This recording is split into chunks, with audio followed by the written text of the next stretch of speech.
Hi guys! Good morning guys. Ayan. Maagang paglalakad ni Jim. Ayan. At alam nyo na. Ayan, dito muna tayo.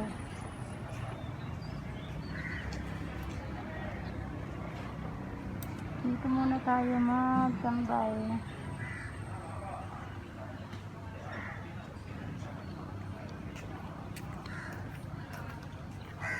Kailangan maglakad-lakad ni Jim guys pag umaga.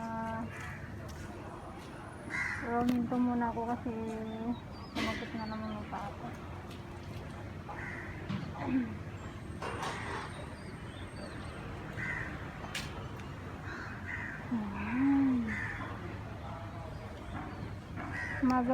Umagang kay ganda pero uulan ata. Uulan siya. Namili kasi ako guys, siyempre kahit na may nararamdaman tayo, wala naman ibang bibili ng mga kakailanganin namin sa bahay. So ayun guys, pasensya na kayo at nagpapagaling pa ako. Minsan hindi ako makasupport sa inyo. Pasensya na talaga mga lalabs ko dyan.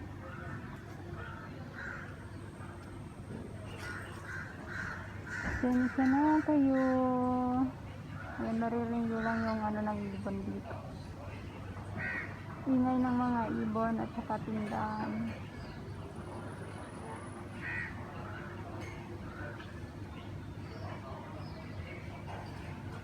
Ayan guys, kahapon nagpa-check up na naman si Jen ng kanyang paa.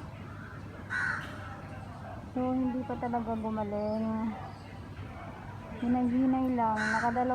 Nakatatlong beses na ako guys nabalik. Ito na siguro yung ano, sobrang pagod. Alam niyo na pag OFW, ayan, kahit na gustuhin mong magpahinga kasi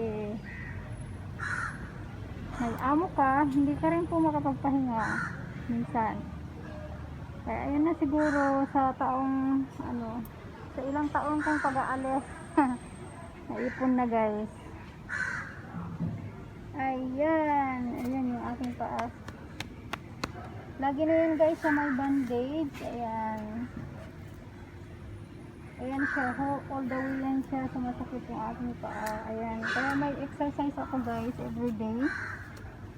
Need ko talaga yun siya exercise.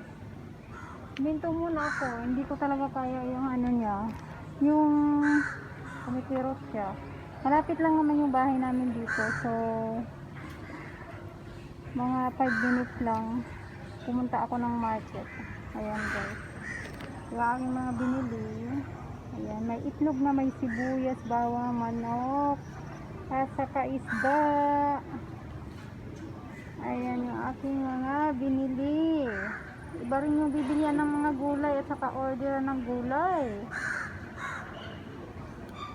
So mamaya konti guys, so uwi na ako kasi may may check up din yung aking amo, yung matanda.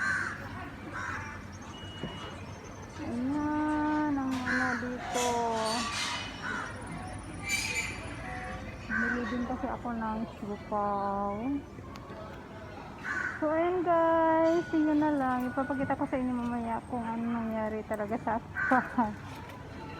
Ayan, hinay-hinay lang ako so lumalakad. Siyempre wala naman ibang namimili.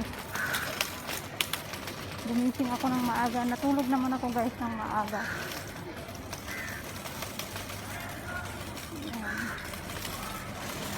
Ayan yung gardening dito. Thank you very much guys. Babu na.